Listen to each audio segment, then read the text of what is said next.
शुभ अभिनंदन पिला माने मो विज्ञान शिक्षक रंजन कुमार नंद शिक्षा संयोग मयूरभंजर प्रेरणा रे आज दशम श्रेणी साहित्य बहिर सर्वं सहा माटीर द्वितीय भाग को नहीं आसी पिला माने प्रथम भाग रे आमे आलोचना करिथिले सर्वं सहा माटी कवितार कवि विद्युत प्रभा देवींकर विषय रे आमे कवि परिचय प्रदान करि सारिछे पिला माने एवं कवितार किछि कठिन शब्द को मध्य आमे आलोचना करि सारिछे एवं कवितार पृष्ठभूमि रे आमे आलोचना करुथिले सर्वं सहा माटीर कथा माटी को कवि सर्वं सहा बोली संबोधन करिछंती एवं माटी सहित से अतप्रत भाव रे जड़ित होई सते जेमिति निज मां सहित कथोपकथन करुछंती से विषय आलोचना करिथिले एवं सेदिन पीरियड रे आमे आलोचना करिथिले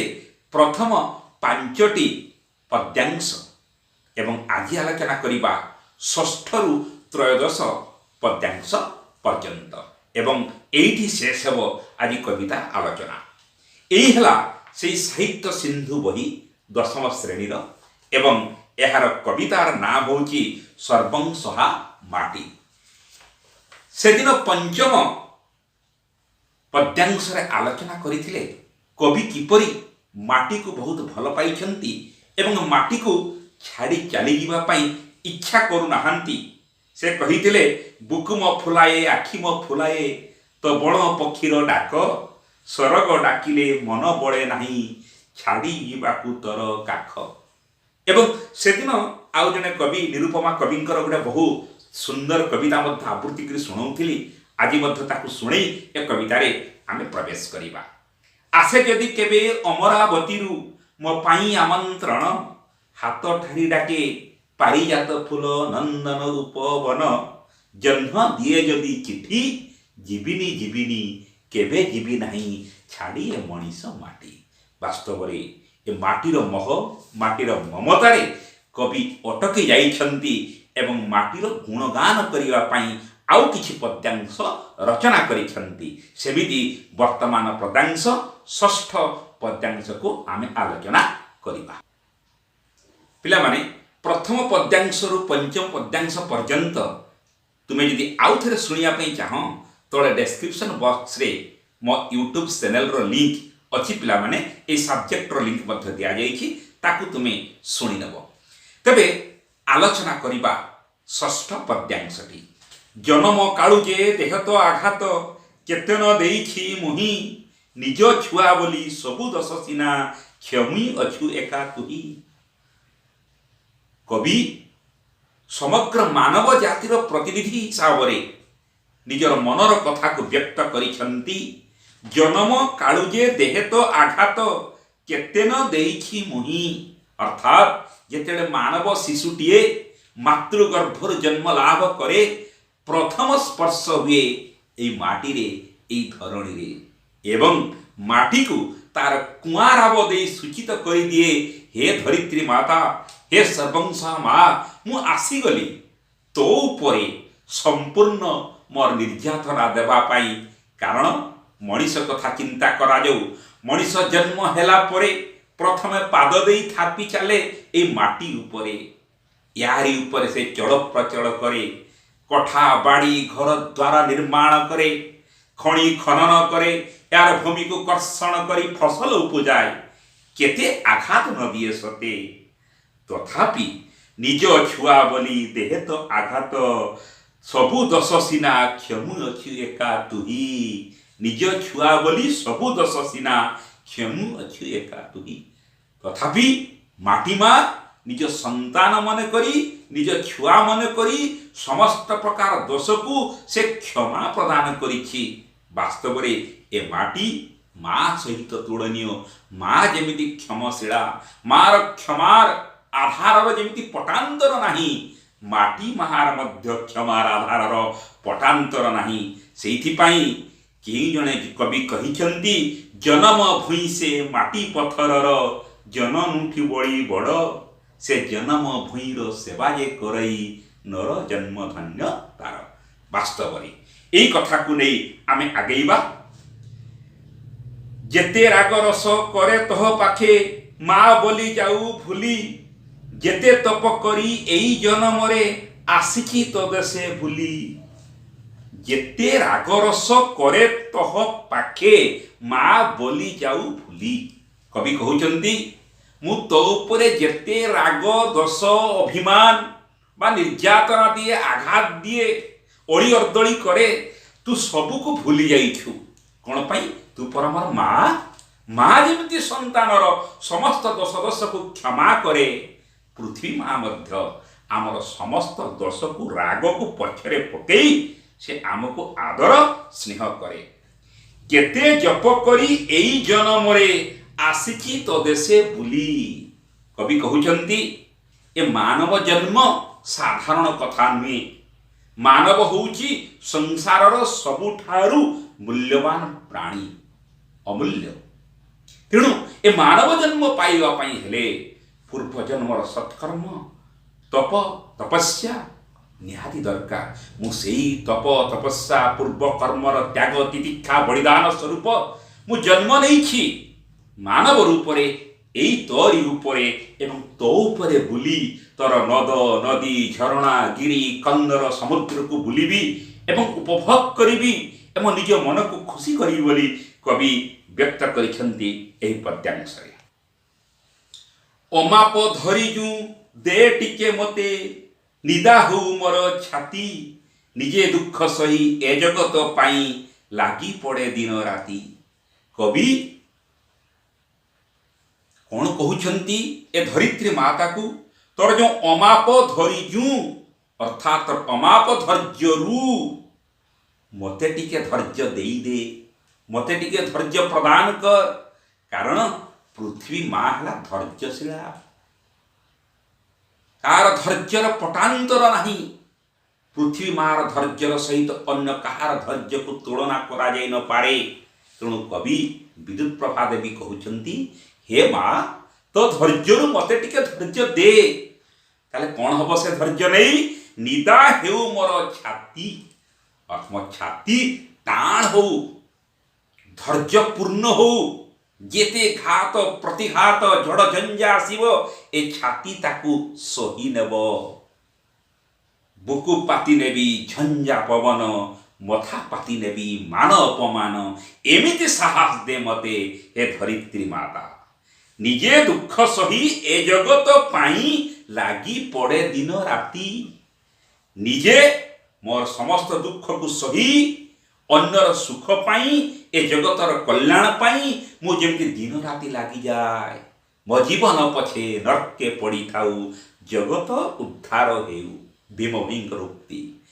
ସେଇଆ ଦେଶର ସେବକ ମାନବ ଜାତିର ସେବକ ଭାବେ ମୁଁ ନିଜକୁ କର୍ମଚଞ୍ଚଳ ରଖିବା ପାଇଁ ମୋତେ ସେହି ପ୍ରକାର ଧୈର୍ଯ୍ୟ ଦେ ବୋଲି କବି ନିବେଦନ କରିଛନ୍ତି ନିଜ ମାଟି ମାକୁ। ଦିହ ସିନା ତୋର ପାହାଡ଼ ପଥର କଅଁଳ ପତର ପ୍ରାଣ ଦୁଃଖ ଦଡ଼ମଡ଼ି ସହିବାକୁ ମୋତେ କରିଦେ ତୋପରି ଟାଣ। କବି ବିଦ୍ୟୁତ୍ ପ୍ରଭା ଦେବୀ କ'ଣ କହୁଛନ୍ତି? ଦିହ ସିନା ତୋର ପାହାଡ଼ ପଥର। ଦିହ କହିଲେ ଦେହ। ହେ ମା ଏ ସର୍ବଂସା ମାଟି ତୋର ଦେହ ପାହାଡ଼ ପଥର ପରି ଟାଣ, କିନ୍ତୁ ତୋର ପ୍ରାଣ ତୋର ହୃଦୟ କଅଁଳ ପତର ପରି। ତୋ ହୃଦୟରେ ଭରି ରହିଛି ଅମାପ ସ୍ନେହ ଶ୍ରଦ୍ଧା। ଦୁଃଖ ଦଡ଼ମଡ଼ି ସହିବାକୁ ମୋତେ କରିଦେ ତୋପରି ଟାଣ। ଦୁଃଖ କହିଲେ କ୍ଲେଶ, ଦଡ଼ମଡ଼ି କହିଲେ ଜଞ୍ଜାଳ। ଦୁଃଖ ଜଞ୍ଜାଳ ଅର୍ଥାତ୍ ଏ ସଂସାରର ଦୁଃଖ ଜଞ୍ଜାଳକୁ ସହ୍ୟ କରିବା ପାଇଁ ମୋତେ ତୁ ସାହସ ଦେ, ମୋତେ ତୁ ଶକ୍ତି ଦେ ଏବଂ ମୋତେ ତୁ ପଥର ପାହାଡ଼ ପରି ଟାଣ ବଜ୍ର କରିଦେ। ତାହେଲେ ମୁଁ ସବୁ ପ୍ରକାର ସଂସାରର ଦୁଃଖ ଜଞ୍ଜାଳକୁ ସହି ପାରିବି। ତୋର ମୁକତିରେ ମୋର ମୁକତି ମା, ତୋର ହସେ ମୋର ହସ। ତୋହରି ଅନ୍ତର ଆଦେଶ ଚଳେ ମୁଁ ଘଷି ତୋର ମହାଯଶ। କବି କହୁଛନ୍ତି ତୋର ମୁକତିରେ ମୋର ମୁକତି ମା, ତୋର ହସେ ମୋର ହସ। ଅର୍ଥାତ୍ ଯେତେବେଳେ कवि जन्मग्रहण करिसेंती भारतवर्ष रे सेतेबेले 1926 मसीह जन्मग्रहण करथिले कवि। भारतवर्ष सेतेबेले पराधीन थिला। से पराधीनतार तिक्त अनुभूति को ग्रहण करिसेंती, अनुभव करिसेंती। तेणु भारतर स्वाधीनता कथा मध्य से चिंता करिसेंती एवं कहउछंती तोर मुकति रे मोर मुकति मा, तोर हसे मोर हस। मुपरा तोर संतान माँ यदि मुक्ति लाभ न करे, माँ यदि श्रृंखल बंधन तार छिन्न न हुए, तार संतान किपरि मुक्ति हेब। तेणु तोर मुक्ति हेले, मार मुक्ति हेले संतानर मुक्ति हेब बोली कवि मुक्त कंठरे कहिसेंती। एवं मार हसरे संतानर हस निहित थाए एवं माँ हसिले संतान हसिब। परिपूरक भावे संतानर हसरे मध्य माँ हसी थाए। तोहरी अंतर आदेश बड़े मु घसी तोर महाजस। तेणु हे सर्वंस्वा माटी तू मते आदेश कर, तोर आदेश बड़े मु तोहर महाजस को, महान कीर्ति को, महान परंपरा को सबुदिन घसुथिबी, गाउथिबी, वंदन करुथिबी। चिर दुख तो पाहांती अंधार, राति आसुअछि पाही। से नुआ सपने फुले मु आनंदे, जय गान तोर गाई। कवि कहउचंती चिर दुख तो पाहांती अंधार, राति आसुअछि पाई। हे सर्वंस्वा माटी, हे धरित्री माता, तो दुखर अंधार, दुखर राति पाही जाउछि। नूतन सूर्य उदय होउछि, नूतन आशा, नूतन परिकल्पना आगको आसुछि। एवं नूतन आशा, नूतन परिकल्पना को नहीं मु मन आनंद रे तोर जयगान करिबी बोली मने मने मु चिंता करुअछि। तेणु जो पराधीन भारतर कथा, पराधीन भारतर पराधीन रूपक अंधार धीरे धीरे घुंची जाउछि एवं स्वाधीनता रूपक नूतन आलोक सूर्यालोक रे भारतवर्ष उद्भासित होगा पई जाउछि। एवं से नूतन सूर्यालोकर उद्भासना रे कवि निजको उत्फुल्लित मने करी भारत मातार निज माटीर जयगान करिबा पई इच्छा प्रकाश करिसेंती। तुही देवभूमि, तुही वीरभूमि, तुही मो भारत माँ। तोर पाद धूड़ी मुंडे होई बड़ी, रखिबी तोहर ना। ए पद्यांशरे कवि भारतर अतीत गौरवर गाथा को उपस्थापन करिसेंती। से कहउचंती हे माँ, तुही देवभूमि, तू देवभूमि अटू। तुही वीरभूमि, तू वीरभूमि अटू। तुही मो भारत माँ, तू होचु मो से भारतवर्ष। भा कहले ज्ञान, रत कहले व्यस्त। भार ज्ञान रे रत, ज्ञान रे व्यस्त रहुतबा जो देश, तू होचु से भारतवर्ष। देवभूमि, एटी देवता माने अवतरण करिसेंती, जन्म ग्रहण करिसेंती। याकु देवभूमि रे परिणत करिसेंती। एई भूमि रे रामकृष्ण जन्म होइछंती। बुद्ध महावीर जन्म ग्रहण करी अनेक कहानी कही जाइछंती। एवं यार गिरी कंदर रे सुना जाए ऋमुनि ऋषि मानकर ध्वनि। ओंकार शब्दर उच्चारण रे गगन पवन एक सुंदरमय हुए, शांतिमय हुए। तेणु ये हूँ से वेदभूमि एवं ये हूँ से इतिहास पुस्तार वीरभूमि। वीर मानकर, वीर पाइक मानकर, वीर योद्धा मानकर, रानी लक्ष्मीबाईंकर, शिवाजींकर ये हूँ भूमि। यही भूमि रे से माने जन्म ग्रहण करी भारतर ना को उच्च करिसेंती। एवं सेइथि पई हे भारत माँ, तोर पाद धूड़ी मुंडे होई बड़ी, रखिबी तोहर ना। तू होचु वीर प्रसविनी, तू होचु देवभूमि, पवित्र माटी। तेणु पवित्र माटीर पाद धूड़ी मो मुंडरे मारिबी बोली कवि मने मने स्थिर करिसेंती। एवं ए माटीर धूड़ी को मस्तकरे चंदन रूपे लेपी अपार आनंद पाई पारी बोली कवि निजे स्वीकार करिसेंती। चेतन गरभा माटी, केउठी हजिची खोजे दे मोर, चेतनार चाबी काठी। चेतन गरभा माटी, चेतन गरभा माटी। कवि विद्युत प्रभा देवी माटी को चेतन गर्भा बोली संबोधन करिसेंती। चेतन गर्भा, चेतना कहिले चैतन्य, बुद्धि, ज्ञानर गंताघर, ज्ञानर खणी एई भारतवर्ष। मात्र कौन है केउटी हजिकी खोजी दे मोर चेतनार चाबी काठी।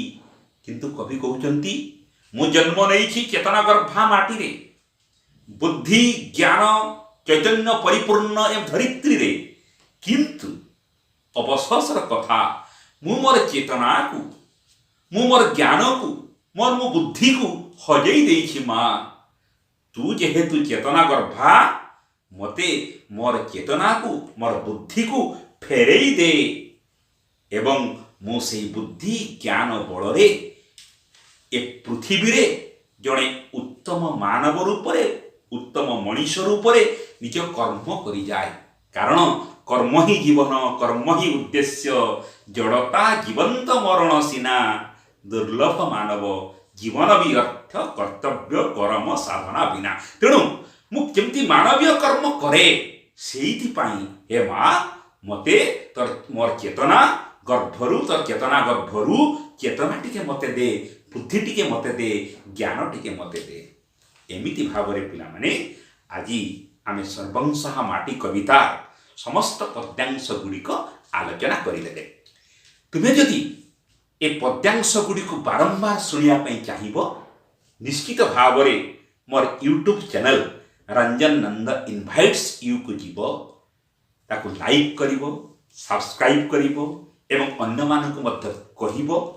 एवं यदि आवश्यक पड़े मोर मोबाइल नंबर टिपी रख पिला माने 9437475357 एथे निश्चय कॉल कले मु तुमको निश्चित भाव सहयोग करि पारिबी।